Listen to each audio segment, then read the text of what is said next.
इतक्या टोकाला जाईल किंवा काय जे काही शब्द वापरले जातील ते कोणाच्या हातात नाही. कारण एकदा विशालची अशी पर्सनॅलिटी आहे की तो प्रत्येक ठिकाणी स्वतःला पुढे करतो. तो असं 2.0 वगैरे आहे, तो जे बोलतो तेच करतो. क्लॅरिटी ऑफ थॉट जी माझ्याकडे ऑलरेडी होती ती अजून मी हेडस्ट्रॉंग झालेलो. त्यामुळे 100% कोण हिट आहे आणि कोण फ्लॉप आहे तेव्हा त्यांच्या साईडने मला सगळ्यांनी फ्लॉप मध्ये. नमस्कार, मी तुमची पत्रकार श्वेता चिकणे तुमचं हार्दिक स्वागत करते टेलिचक्कर रिजनल्स मध्ये. आज आपल्या बरोबर गप्पांसाठी बसला आहे संकेत पाठक, ज्यांनी इतक्यातच बिग बॉस मराठी मधून निरोप घेतला आहे. संकेत, कसे आहात? मी मजेत, तुम्ही कशा आहात? छान, एकदम मस्त. पण थोडस सॅड, कारण की एक्सपेक्ट नव्हतं केलं. प्रेक्षकांची पण खूप अपेक्षा होत्या तुमच्याकडून आणि आता तुम्ही इथे बसलात. काय म्हणायचं? अनफॉर्च्युनेट असं म्हणू शकतो आपण. खरं तर ही गोष्ट, हे एविक्शन मीही एक्सपेक्ट केलं नव्हतं. कारण ज्या पद्धतीने ओव्हरऑल सगळं चालू होतं, मला नव्हतं वाटतं की मी इतक्या लवकर किंवा ह्या आठवड्यात बाहेर पडेन. ज्या पद्धतीने मी गेम खेळायला सुरुवात केली होती. But again as I said, unfortunate, right.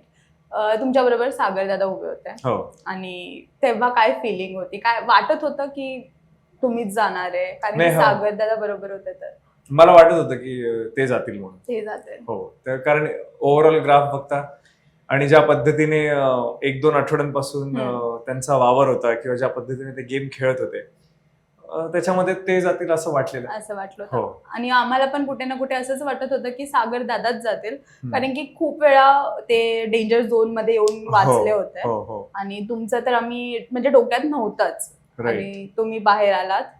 काय वाटतं, डिसएडव्हान्टेज होता वाईल्ड कार्ड जाणं की ऍडव्हान्टेज होता?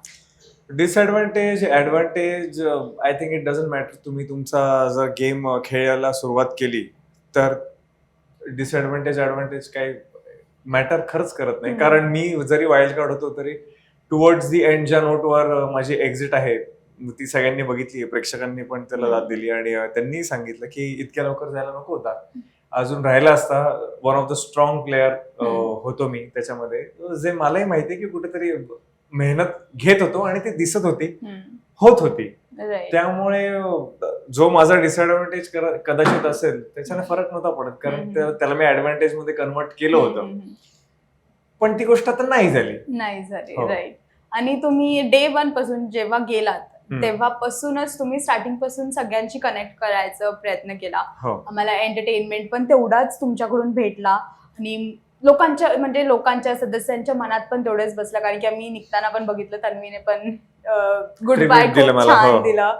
तर त्याच्याबद्दल काय म्हणायचं? कारण की ते एन्व्हायरमेंट असं असतं तिकडे, सगळे टाईपचे मूड स्विंग्स होतात आणि असे चेंज होत राहतात आणि तितक्या तुम्ही एवढ्या लवकर कनेक्ट झालात. What you have to say? Simple आहे ना, as you sow shall you reap. त्यामुळे माझा थॉट नेहमीपासून तसाच होता की पॉझिटिव्हिटी भरा, बदलत तुम्हाला पॉझिटिव्हिटीच मिळेल. मी तेच करायचा प्रयत्न केला. पाठीमागे लोक काय करत असतील ते इव्हेंच्युअली कोणाच्या जातात नाही. मी जरी कोणाच्या पाठीमागे काय केलं तर ते त्याच्या हातात नाहीये त्या व्यक्तीचं. तसंच सेम मलाही लागू होतं. पण जी पॉझिटिव्हिटी मी माझ्या साईडने रिफ्लेक्ट करत होतो किंवा प्रोजेक्ट करत होतो, आय गेस तीच पॉझिटिव्हिटी मला लास्ट वीक मध्ये बघायला मिळाली कुठेतरी. पण इव्हेंच्युअली मला तिथून बाहेर पडावं लागलं, कारण जे काय असेल ते.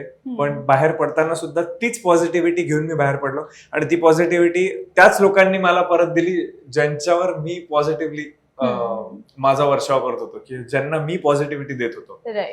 तर सिम्पल आहे, जे तुम्ही पेराल तेच उगवणार आहे. पॉझिटिव्हिटी पेरलेली मला पॉझिटिव्हिटीच परत मिळाली आणि त्या गोष्टीचा मला खरंच खूप आनंद आहे.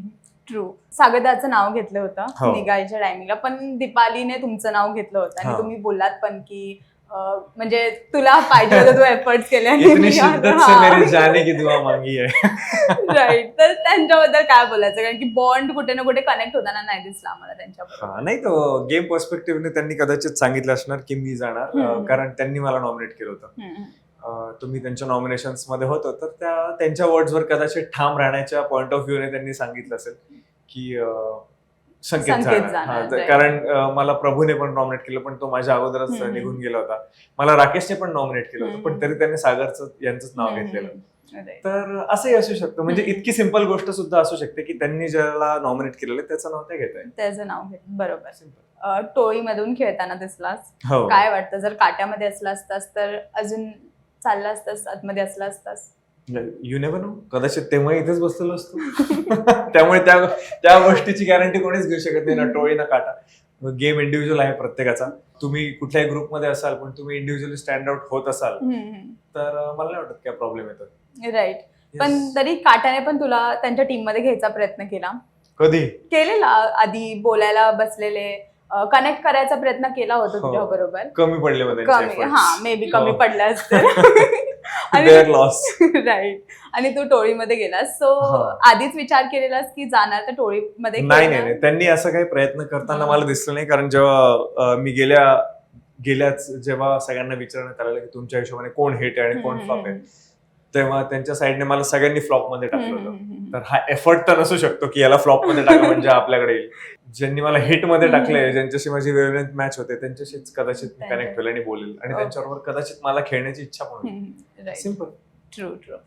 विशाल ने जे तुझ्या बॅक बेचिंग केलेली ती दाखवली तुला, आणि त्याच्याबद्दल तुला काय म्हणायचं? विशालच्या गेम बद्दल काय म्हणायचं? हो, त्याने बॅक बेचिंग केलेली, बॅक स्टॅबिंग केलेली, जे माझ्यापर्यंत आलेलं 1-2 जणांकडून, त्याच्यावर मी त्याच्याकडून कन्फ्रंटेशन घेतलेलं आणि सांगितलं की प्रायोरिटी वाईज जर कोणी असेल ठेवत तो त्याच्या मनामध्ये तर तो मी असलो पाहिजे. आणि त्याने ते सांगितलेलं की हा संकेत माझी प्रायोरिटी असेल. या गोष्टी त्याने सांगितलेलं त्याच्या साईडने. तर त्याचं कन्फ्रंटेशन झालेलं. कारण ती स्टेज अशी होती की फटकन कुठल्या गोष्टी म्हणजे तोडल्या असत्या तर कदाचित ते माझ्यावर बॅकफायर झालं असतं किंवा ओव्हरऑल काय झालं असतं मला नाही माहिती. कदाचित त्याच आठवड्यात मी बाहेरही पडलो असतो किंवा ते सोडून काटाकडे गेलो असतो तर त्यांचा एक वेगळा पर्स्पेक्टिव्ह असतो. ऑडियन्स पण अशी म्हटली असते की सॉर्ट आउट न करता तू इकडे गेला तिकडे गेला, काय होऊ शकलं असतं. मी माझ्या पद्धतीने तिकडे त्या लेवलवर सॉर्ट आउट करायचा प्रयत्न केला. आणि मी असा माणूस आहे की मी मनात ग्रजेस धरत नाही. तर तो एक माझा डिसएडव्हान्टेज असू शकतो कदाचित की मी फार वेळ ग्रज नाही धरू शकत. मी क्लिअर आउट करतो, कन्क्लूड करतो त्या गोष्टीला, सॉर्ट आउट करतो. तर ती गोष्ट मी सॉर्ट आउट केलेली. तेवढंच होतं त्या गोष्टीला. ओके. तर तो म्हणजे रिग्रेट नाहीये की विशाल बरोबर फ्रेंडशिप केली, त्याचं काही हे नाही? रिग्रेट काय, म्हणजे मला गेम तर खेळणं आहे ना, आणि त्यासाठी सपोर्ट असणं गरजेचं आहे, अलायन्स असणं गरजेचं आहे.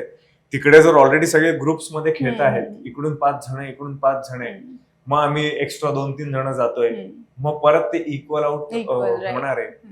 जर समोर भिंत उभी आहे तर मी स्क्रूड्रायव्हर घेऊन गेलो ते भिंत पडणार नाहीये, मला बुलडोझरच घेऊन जाणार. तर जर गेम ग्रुपमध्ये चालू आहे तर मलाही ग्रुपमध्ये खेळणं आहे. जरी इंडिव्हिज्युअली टिकायचं असेल तरी मला ते अलायन्स गरजेचे आहेत.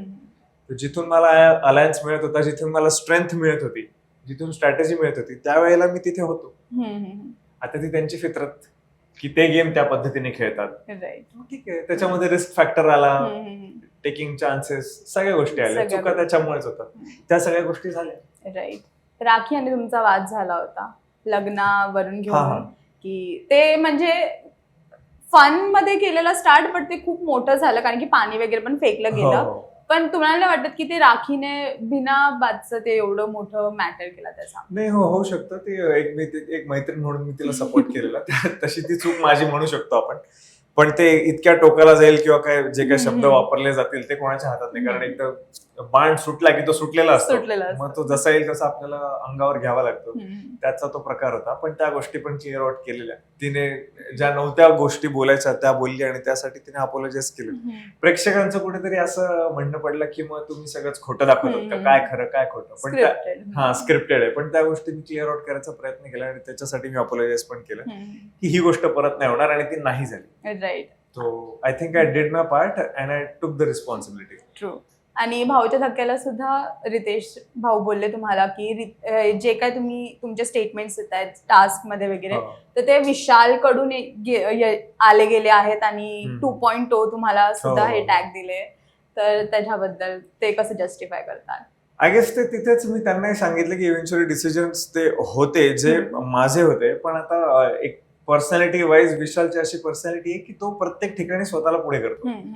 तर त्याच्यामध्ये ते असं यायला लागलं होतं की तो जे सांगतोय ते मी करतोय, जे मला तिकडे त्यांनी रितेशजींनी सांगितलं. आणि त्याच्यावर ही गोष्ट जेव्हा मला रिअलाइज झाली की माझ्याबद्दल असं बोललं जातंय किंवा हे असं होतंय, तेव्हा मी त्यांना हेच बोललो, म्हटलं मी याच्यावर लगेच काम करायला सुरुवात करेन. आणि मी तेच केलं.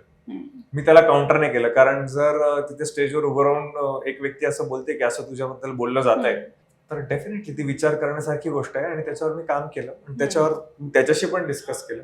सिम्पल.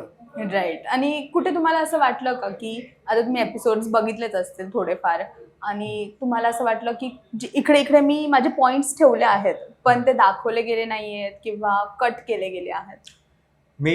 मला पूर्ण एपिसोड नाही बघायला मिळाले. मी शेवटचेच 2 एपिसोड बघितलेत अजून. तितका वेळ नाही मिळाला मला. पण डेफिनेटली असं कुठेतरी झालं असणार आहे की जे काही माझे पॉइंट्स असतील ते त्या पद्धतीने नसतील पोचले आणि म्हणूनच समोरून मला ही गोष्ट आलेली, हा रिस्पॉन्स आलेला किंवा हा फीडबॅक आलेला आहे की तू असं 2.0 वगैरे आहे, तो जे बोलतो तेच करतो. कारण मी समोरच्या कलाने घेतो. तुम्हाला जर एखादी गोष्ट समजायची असेल तर मी आधी तुमचा पॉइंट ऑफ व्ह्यू तुम्हाला सांगेल. राईट. त्याच्यामध्ये नक्कीच असं येऊ शकते की तुम्ही जे सांगितलं तेच मी रिपीट केलं. जेव्हा की केस तशी नाहीये, मी तुम्हालाच कन्सोल करतोय, मी तुम्हालाच समजवण्याचा प्रयत्न करतोय. तो माझा पर्सनॅलिटी ट्रेट आहे, समोरच्याचा वेगळा आहे. त्याच्यामध्ये तसं कुठेतरी वाटलंच असणार आहे आणि त्यामुळे मी जे पहिले बोललोय ते कुठेतरी नाही गेलं, म्हणूनच मला फीडबॅक आलाय. तर असं होऊच शकतं की काही गोष्टी नसतील गेल्या कदाचित बाहेर. जर झालं असतं तर आम्हाला काय वेगळं दिसलं असतं? मलाही प्रश्न येतो की जर झालं असतं तर काय वेगळं दिसलं असतं, कारण ती गोष्ट कधी झालीच नाही. कारण मी, रेवा आणि आमची महान संस्कृती. तर असं सुरुवातीला होतं की आम्ही आलोय, कोणालाच आम्ही नको होतो. त्यामुळे तो एक बॅक ऑफ द माइंड कुठेतरी होती की आपण असे पहिले एकत्र राहू आणि करू. पण आय गेस जरी वेगवेगळे रस्ते निवडले होते तरी कुठेतरी एकमेकांना आमचा सपोर्ट होता. रेवा आणि माझ्यामध्ये जे बोलणं झालं होतं ते मी घराच्या बाहेर पडेपर्यंत ते तसंच होतं, ते त्याच नोटवर होतं. कदाचित म्हणूनच तिला कळल्या तिला इतकं दुःख झालेलं की ती पहिल्या रडत रडत माझ्याकडे आली की तू कसं काय जाऊ शकतो. तर ते कनेक्शन अजूनही आहे. जे ठरलं होतं की जरी तो ग्रुप जरी नाही बनला तरी आम्ही जे बोललो होतो ते तसंच होतं. हो. आणि तुमच्या वाईफ आतमध्ये आलेल्या घरात ते बघून आम्हाला खूप छान वाटलं. तुम्ही किती म्हणजे खूप टाइम नंतर एवढे वेगळे राहिला होतात. तुम्ही जेव्हापासून एकत्र होतात आणि एवढ्या टाइम नंतर वेगळे राहिलात, त्यांना बघून घरामध्ये किती मोटिवेशन भेटलं आणि कसं वाटलं? डेफिनेटली तो एक खूप मोठा आधार होता. पहिल्यांदाच आयुष्यात आम्ही लांब राहिलेलो आणि काय चालू आहे याचा आढावा पण तिने मला बरोबर तिच्या शब्दात दिला. जरी तो कोणाला कळला असेल नसेल मला नाही माहिती, पण ते ज्या गोष्टी मला जाणून घ्यायच्या होत्या त्या तिने बरोबर सांगितल्या. तर डेफिनेटली मोटिवेशन होतं. तिची पण इच्छा होती की मी राहावं फिनाले पर्यंत. त्याच्यानंतर माझं माइंडसेट अजून स्ट्रॉंग झालेलं की नाही, आपल्याला हे पार करायचं आहे. आणि त्याचे इफेक्ट्स पण दिसत होते, मला स्वतःला दिसत होते की नाही, एक क्लॅरिटी ऑफ थॉट जी माझ्याकडे ऑलरेडी होती ती अजून मी हेड स्ट्रॉंग झालेलो. त्यामुळे 100% त्याच्याने खूप पॉझिटिव्ह इफेक्ट झाला आणि तो एक इमोशनल सपोर्ट जो आपल्याला हवा असतो तो मिळाला. जरी मी वाईल्ड कार्ड होतो, थोड्या दिवसांचाच अंतर होतं, पण ते आयुष्यात पहिल्यांदा इतकं लांब राहिल्यामुळे होतं. आणि ती खूप इंटिमेट आणि पर्सनल गोष्ट आहे, ती काय मी फार डिस्कस युजली करत नाही, म्हणून कदाचित ती गोष्ट मी गेम मध्ये आणत नाही. राईट. कोण वाटतं टॉप 5 मध्ये कोण असेल आता? टॉप 5 मध्ये तर आय गेस माझ्या टॉप 5 मध्ये कोण आहे हे सगळ्यांना माहिती असेल. तन्वी डेफिनेटली मी बघतो तिला. विशाल राहिला तर विशाल, जसे त्याची पर्सनॅलिटी ज्या हिशोबाने तो बोलतो आणि क्लेम करतो की मी राहील तर ट्रॉफी पर्यंत, नाही तर मग बाहेर पडेल. अजून तो 1 वीक मध्ये जायचा आहे, त्यामुळे तो अनुश्री कंटेंडर आहे स्ट्रॉंग. बाकीच्या लोकांमध्ये थोडीशी लोकांना मेहनत करावी लागेल असं मला पर्सनली वाटतं. कारण जर इतकी मेहनत करून मी बाहेर जाऊ शकतो तर डेफिनेटली बाकीच्या लोकांना अजून थोडी मेहनत करणं आहे. जे उरलेले एक 4-5 लोक जे आहेत मेहनत करणं. मग काय वाटतं तुमची जागा कोणी घेतली आतमध्ये, म्हणजे नाही पाहिजे तर डिझर्विंग नाहीये? लोक म्हणत होते मीच त्यांची जागा घेतली. माझी जागा कोण घेणार आहे? मी जेव्हा ज्या पॉइंटला मी बाहेर निघालो त्या पॉइंटला मला असं काहीच नव्हतं वाटत आणि वाटताना फक्त असं वाटलेलं की माझ्या ठिकाणी सागर जात आहेत. तर ते एक फक्त मनात राहिलं की कदाचित त्यांना जायचं होतं आणि मी गेलो का, तुम्ही गेलात. असं झालं. बाकी कोणाच्या हिशोबाने मी कोणाची जागा घेतली असं कोणाचं मत नव्हतं. बिंग अ स्ट्रॉंग प्लेअर तिथे उभाच होतो आणि जी माझी इच्छा होती तीच सगळ्यांची इच्छा होती की मी राहावं. तर मग त्या हिशोबाने सागरच्या ऐवजी मी गेलो असं आपण म्हणू शकतो. येस. ट्रॉफी कोणाच्या हातात बघता? Too soon to say. Top 8 मध्ये ही गोष्ट बोलणं जरा अवघड आहे. जी मी 2-3 नावं घेतली त्यांच्यापैकी कोणाकडे जाऊ शकतो, किंवा अगदीच काही गेम पलट झाला, काही चमत्कार झाला, कोणी मनावरच घेतलं, प्रेक्षकांनी कोणावर उदार होऊन काही केलं तर असे 3-4 फॅक्टर्स आहेत ज्याच्यावर ती गोष्ट डिपेंड करते Depend आणि ती आता सांगणं कदाचित अवघड आहे. हम्म.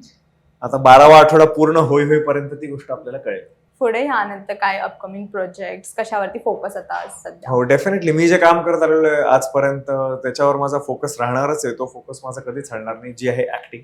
हम्म. मला मूवीज मध्ये काम करायला आवडतं, ते मी करतच राहणार आहे. मालिका मी आजपर्यंत केल्याच आहे. अजून जे काही ऍक्टिंग मधले व्हर्टिकल्स असतील ते सगळे मला एक्सप्लोर करायचे आहेत, हम्म. जे आतापर्यंत पण मी करत आलो आहे. त्यामुळे ते थांबणार नाही. माझा फोकस जो होता तो हलणार नाही, कारण लोक मला ऍक्टर म्हणून आजपर्यंत ओळखत आले आहेत. Right. आज संकेत एक पर्सनॅलिटी म्हणून पण ओळखतात. तर त्या दोघांचं कॉम्बिनेशन करून अजून बूस्ट देऊन जी माझी कला आहे ती मी लोकांसमोर सादर करत राहणार आहे, चित्रपटांच्या माध्यमातून, मालिकांच्या माध्यमातून, राईट. सगळ्या नवीन गोष्टींच्या माध्यमातून. ट्रू. आणि आम्हाला खूप आवडेल तुम्हाला बघायला परत मोठ्या पडद्यावरती. आणि ऑल द व्हेरी बेस्ट फ्युचरसाठी, फॅन्ससाठी. Sweet lovely message.